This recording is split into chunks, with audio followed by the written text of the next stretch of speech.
مرج البحرين يلتقيان بينهما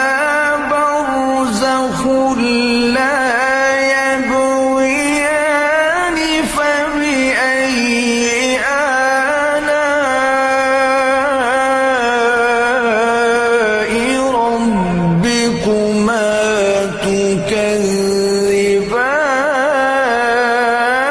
تكذبان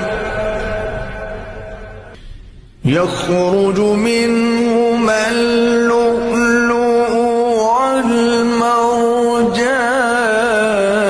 والمرجان فبأي آلاء